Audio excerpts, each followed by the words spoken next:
দানা দিয়ে তাসবিহ করা যাইব না যাইতো না, এটা সুন্নাত না বেদাত, আসুন জানিলে আজকের ভিডিও থেকে।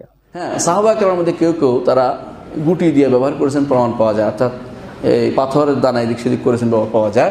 এই জন্য কেউ কেউ যদি করে, আমরা এটাকে হারাম বলবো না, তবে উত্তম হচ্ছে না করা, উত্তম হচ্ছে হাতে গোনা। আসসালামু আলাইকুম। সুন্নাত হইল প্রিয় নবী সাল্লাল্লাহু আলাইহি সাল্লামে আঙ্গুল দ্বারা গণনা করছেন, তাই এটাই হচ্ছে সুন্নাহ। দানা দ্বারা তাসবিহ গণনা করা বেদাত হইল না, এর কারণ হইল দুইটা।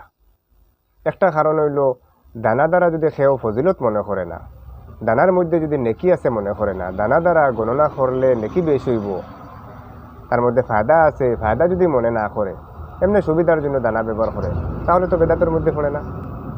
নেকির উদ্দেশ্যে যেটা করা হইব, সেটা যদি নেকির কাজ না হয়, প্রমাণ থাকে না, সেটা তো বেদাত হয়। আর 2 নম্বর কারণ হলো সাহাবায়ে কেরামদের কেউ ব্যবহার করছেন, প্রমাণ আছে, এই জন্য এটা বেদাত হইল না, তবে উত্তম নয়। আপনি চিন্তা করুন না ভাই, আপনার প্রিয় নবী সাল্লাল্লাহু আলাইহি সাল্লামে আঙ্গুল দ্বারা করছেন, সেটা উত্তম হইব, নাকি সাহাবায়ে কেরামদের কেউ তোরা গণনা করে লিখলে এটা উত্তম হইব? উত্তম হইল, সুন্নাহ হইল প্রিয় নবী সাল্লাল্লাহু আলাইহি সাল্লামের শিখানো পদ্ধতি আঙ্গুল দ্বারা তাসবিহ গণনা করা। আল্লাহ পাক আমাদেরকে বোঝার তৌফিক দিন, আমিন।